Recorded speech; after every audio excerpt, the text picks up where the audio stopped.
Judy Moulton, Grateful Mindset Properties, Realty Radio Show host, coming to you live each week, Saturdays here at 9 a.m. on 107.7 FM, AM 1450, online at gratefulmindsetproperties.com.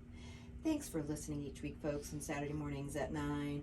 Checking us out on the web at gratefulmindsetproperties.com, on Spotify, Facebook, Instagram, YouTube. You can find us on video as well as on audio. So if you miss us on a Saturday morning, no worries. You can find previous shows online.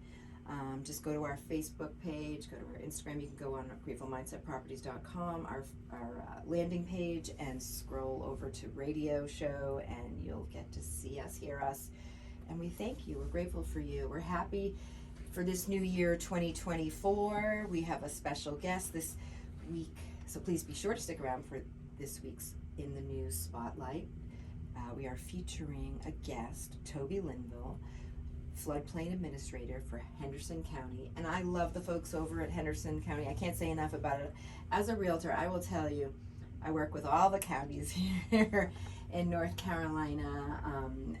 We on the MLS, the Canopy One Home MLS, we work with Tennessee, South Carolina, Georgia, Virginia, North Carolina. But I'll tell you, Henderson County, of all the places, customer service, gratitude, helpfulness, you call them, you email them, I hear from them usually the same day, or definitely within 24 hours, someone is getting back to me and they give me the greatest amount of detail. So be sure to stick around to hear from Toby Linville. If you want to know more about floodplains and what that means, I mean, I know, I have some knowledge as a realtor, but I'll tell you, he's going to have a lot more knowledge than me, so I'm really excited to hear from him, so stick around. So right now, what is happening in the new year? Interest rates have come down a little bit, as predicted, as you've heard me talk about interest rates dropping from the 7s to the 6s. Well, they've gradually been dropping. Right now we're at 6., as of today, it is 6.6% more or less for the 30-year fixed, 6.5 for the 15-year. So rates are slightly down. They'll continue to come down.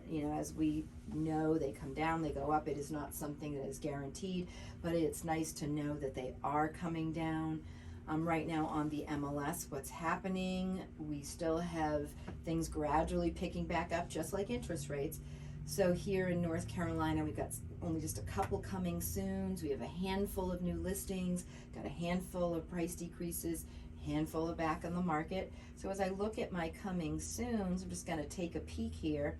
So right now in Weaverville, at the price point, built in 2020, 1380 heated living area, $579,000 is the price point. So a little bit above the average being in the 4s. In the new listing category in Hendersonville, we've got a 2-bedroom, 2-bath, $389,900, built in 1994, just under 1,500 square feet at 1,449 heated living area. So that's a pretty nice piece of property there. $412,000, a 3-bedroom, 2-bath, again right in that median price point, 1,300 square feet, built in 2017. Also the cottages at Cypress Run here in Hendersonville, $425,000, 3-bed, 2-bath. So we've got quite a few properties going on. I would love to hear from you. I'd love to see. I've had quite a few listing appointments, listing packets that I've brought to sellers. Definitely looking for more sellers out there. Got lots of buyers, hundreds to thousands right now trying to find a property. So would love to hear from you, both buyers and sellers. So be sure to reach out, 828-290-0940, or visit our website, gratefulmindsetproperties.com. Reach out for any reason or no reason. We are certified. We are green certified. We are listing specialist certified. We are buyer certified. So we would love to talk to you in more detail. So a little bit, some other things that are happening right now, some fun facts I thought I'd share real quick. So we were talking about interest rates and financing. Last time I was on the radio, I was talking about, or one of the last couple of times I was talking about some housing needs. We talked about the missing middle. We talked about rental programs and voucher programs, how there's a lot of people across the country that have these voucher certificates, and we need more landlords. One of the things I'm going to talk about right now, a fun fact about financing your first rental. So let's talk a little bit about that, since that's sort of in line with some of the previous shows. So at its most basic level, financing a rental property is it's not very different than a primary resident as it relates to income, assets, credit, and the like. Financing programs for rental properties require more down payments and higher rates. So one of the things that I did was I sold a property to one of my buyers, right? And then we got them into the rental program. They worked with the voucher program, and they've got a lovely young lady and her son that are living there. She works, she goes to school, and she now is able to rent one of those properties. But an initial rental that buyers want to comfortably be able to afford that new purchase along with their current mortgage, right? So a lot of times, just like the buyer I mentioned happens, they have their own property, they buy a piece of property as an investment, they rent it out. So real estate investors might pass on a unit that doesn't show cash flow based on, hey, will it qualify? They have to run the numbers, they have to do that cost benefit analysis. They usually reach out to me. I do a lot of deep dive research and get them what has passed, what doesn't pass over the last 2 years. We look at third quarter, fourth quarter. We look at what qualifies for that unit. And a couple of things to note. In fact, it's not uncommon for investors to own multiple rental units because it's so much easier to qualify for the subsequent purchase. So once you've got that first mortgage down, you own a property, then you buy a second home, a third home, you rent it out. Every time you do that, it gets easier. So keep that in mind. You got to do the math. You got to look at the positive cash flow. You submit an application for approval. I have 3 lenders that I believe in the power of 3. A credit union, a local bank that you currently bank with, or credit union you bank with, and then a local loan officer. I have 3 that I like to recommend that I work with. So if you want to know more about that, reach out for any reason or no reason, 828-290-0940. Judy Moulton, Grateful Mindset Properties Realty Radio Show host. Another quick thing I'd like to talk about, another fun fact, is talking about tax lien investing. So we're talking about financing, we're talking about investing, we're talking about cash flow. You can hear from Toby Linville in the county. We might talk about taxes, you never know. We had somebody on from the county, a couple guys on not too long ago talking about taxes. But tax lien investing, a lot of people aren't aware of, is a way to expand your portfolio and add a unique element to your investments. When property owners don't pay their property taxes, you may not know this or you may know this, they may be able to invest in a subsequent tax lien certificate. Investing in tax liens is an indirect way to get into real estate investing. So what is a tax lien? It's created when a local government puts a lien on the property because of unpaid property taxes. 28 states currently allow the sale of a tax lien certificate. There are tens of billions of dollars in delinquent property taxes. So looking into tax lien investments, looking into certificates, looking in same as a mortgage lien. So if a property has a mortgage lien, the lender has a claim to the property in question until the borrower pays the loan back. So tax lien is usually something that comes before a harsher penalty is ensued. But talking to local tax folks and talking to local county folks, one of the things I know is, they really strive really hard here. I know in particular in Henderson County to not take away somebody's property. There's a lot of steps before that happens. But certainly you can reach out to the county, you can reach out to me, and we can talk a little bit more about that. So with no further ado, I'd like to bring Toby Linville on. As I mentioned, Toby Linville is the Floodplain Administrator here in Henderson County. He is my guest this week, and he's going to talk a little bit about working with the county and the floodplain and what that means, the 100-year, the 500-year. Toby, what would you like to share with the audience, and we'll just let it flow from there. Well, good morning, Judy. Happy New Year. Thank you. We're ready to get started back with another year in local government. I work in the planning office, so our day-to-day life is different depending on the caller or the customer. But sometimes there's fires to put out, Sure, and sometimes sure. things are quiet and calm. But, a typical day, we talk to folks like yourself. We get a lot of real estate questions. We talk to a lot of appraisers. We talk to a lot of builders. So I assist with zoning permits and do a little, I have a code enforcement caseload for garbage and junk cars and those sorts of things. I bet. And then, my title is Floodplain Administrator, so that's my primary role. My first duty is making sure that any development in the floodplain is properly regulated and properly permitted.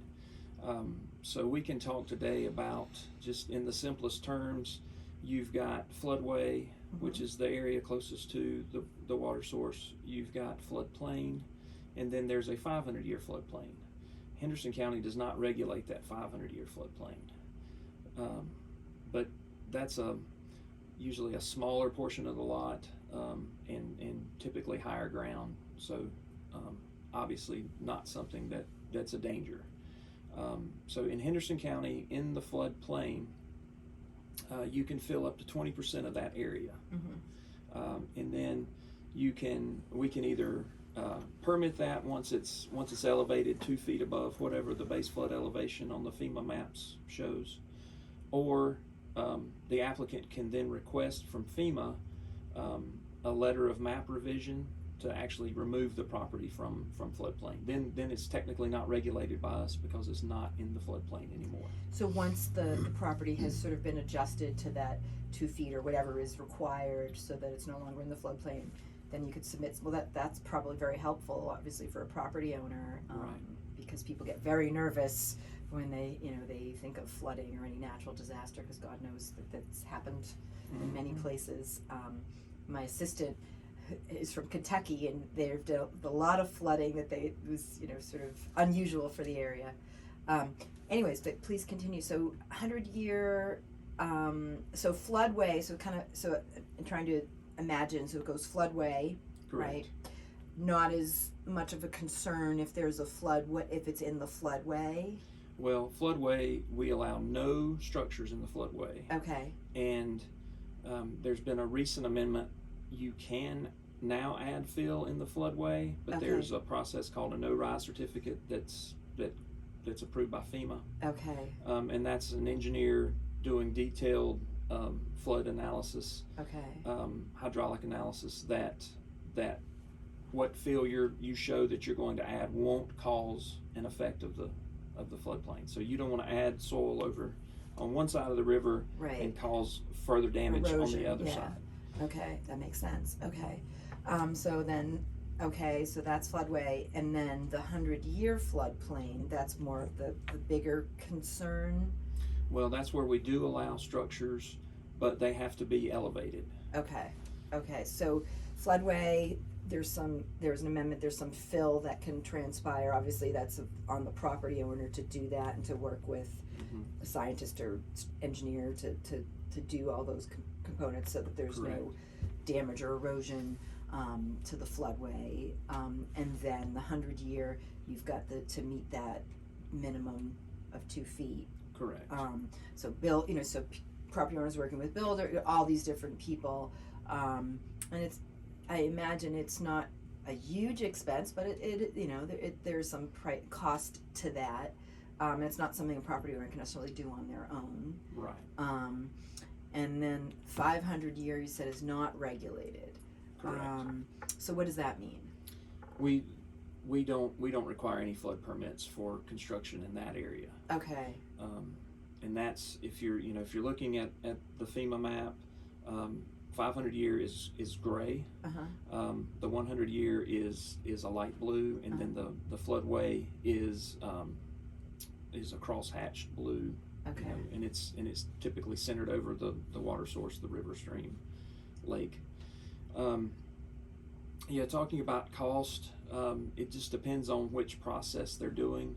The government fees are fairly minimal, but the engineering costs, which we don't regulate, but just hear those costs from the professionals or from the applicants, you know, for that no rise certificate. Those can cost tens of thousands of dollars. Yeah. And then there's I said up to 20% fill in the floodplain. Mm-hmm. Well, there has always been a special fill process it's public hearings, and so the planning board and the board of commissioners would ultimately approve those same analysis that I would just do on the staff level for minor things. But so they could fill up to 100% of the floodplain, the 100-year floodplain, and now expand into the floodway, Mm-hmm. thanks to that recent amendment. How recent is the amendment? It's been in the last couple months. Okay, well, that's really good to know. Okay. So we're talking about cost and sort of that it could be in the thousands, but obviously the county does what they can to help out and to give advice. And so during, let's say a buyer is buying a piece of property, during due diligence, there's only so much amount of time that all of this can be done, and so that always puts a sort of the pressure all around to make a decision. But it sounds like, I was imagining as we're having this conversation, it's more along the lines of when you're building something that this plays a big role, Right. versus something that's already been built. Correct. Talk to me a little bit more about that, because there's obviously properties that were built before any of this, and how does that all come into play? Yeah, so pre-existing structures in the floodplain, can be maintained if they're enlarged. They could be maintained up to 50% value. Okay. If you were going to add an addition, or if you were going to do an intensive remodel, then you have to meet the current rules. So an addition would have to be elevated out of the floodplain. Okay.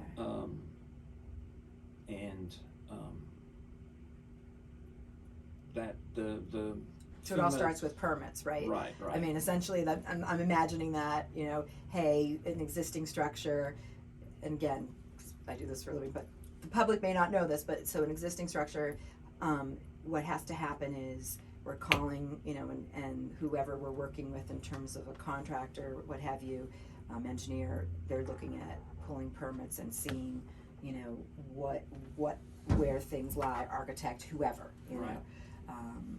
Yeah, FEMA defines those changes as substantial damage or substantial improvement, and that's the 50% mark. Got you. So if a home is, say, fire damaged, Mm-hmm. and it has to be, and it's going to cost that 50% or more to remodel, to renovate, then it would have to meet the current flood standard. Obviously, if it's water damage from a flood, that's a no-brainer. It needs to be properly elevated to avoid any further damage. Yeah, that makes sense. Have you seen, I'm just curious, how long have you been in this position? I've been with Henderson County since 2005, and I've been a certified floodplain manager since, I think, 2010. So what have you seen in terms of changes since you've been here? What have you noticed? Because I know just from a property perspective, what I've seen in terms of changes, especially with existing structures, right? We're really fortunate in the county that we don't have a lot of existing things in the floodplain. Those areas were traditionally agriculture, mm-hmm. and folks just didn't build along those because they had seen the damage over the years. So as we grow in popularity, we get folks that are here speculating from elsewhere, and they don't know our climate, and they don't know our conditions, and the rainforest example. Yeah, exactly. It's been an easy job here over the last 6 months during a drought, but right.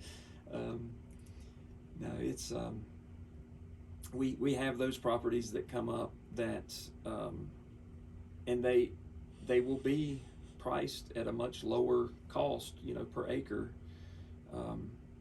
I always tell folks our raw land value is $50,000 an acre. Is that about the same? I usually say it's about anywhere from like 40 to 60, depending. How close it is to whatever location. Downtown Hendersonville right. with water and sewers. Exactly. Yeah. But but now, you know, Hendersonville has their challenges. Obviously, the Right. south end of town floods frequently. Right. Flooded the other day, I believe. So, And that's some of the reasons why they want to widen. They want to restructure a lot. right. But yeah, no, that's a really valid point. So that's some of what you've seen. I know. I mean, I don't know. Thinking of, you know, farmland. Obviously, if you have farmland and you have, you know, parts in floodplain, what have you, that there's a benefit to that. But it's when you're looking to put a structure or a residence, Right. that's where it makes a difference. Now, obviously, we have a lot of areas where there's farmland or lower lands, you know, Lake Lure. I mean, we could go down the list, but in there are various different counties. But Asheville, I know, along where is it? The French Broad. You know, we've seen a lot of properties change in value just because of that. Right. Because they had to reposition the status. Anything else you'd like to add or you think is important to share? Oh, I know you're also part of. Well, you live in Fletcher. Mm-hmm. You're married, your wife Crystal. Mm-hmm. Been here since 2005. You work for something else. You volunteer. Yep, volunteer with the Henderson County Rescue Squad too. So I get to see both halves of the Talk the about flood that. issues. Yeah, exactly. Exactly. So I am a swiftwater rescue technician. So if we have flooding, then we go in and help folks get out of vehicles or evacuate from structures if they're threatened. We've been deployed to down east several times. We sent a team several years ago to Texas during, was that Harvey? I think Hurricane Harvey. Okay. And so, you know, I always tell folks that the French Broad, you mentioned the French Broad, that river basin is like is more like the eastern rivers, like the Cape Fear.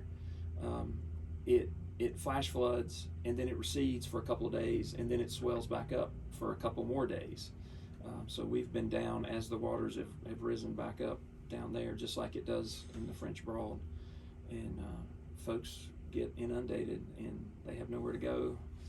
And you know, usually working with National Guard assets, so helping load folks up into deuce and a halves and other military trucks and get them out of there. Where do they go? Where do you put people? High schools, churches? Yeah, they'll have shelters, pre-designated Yeah. shelters, just like we do here in case of inclement weather.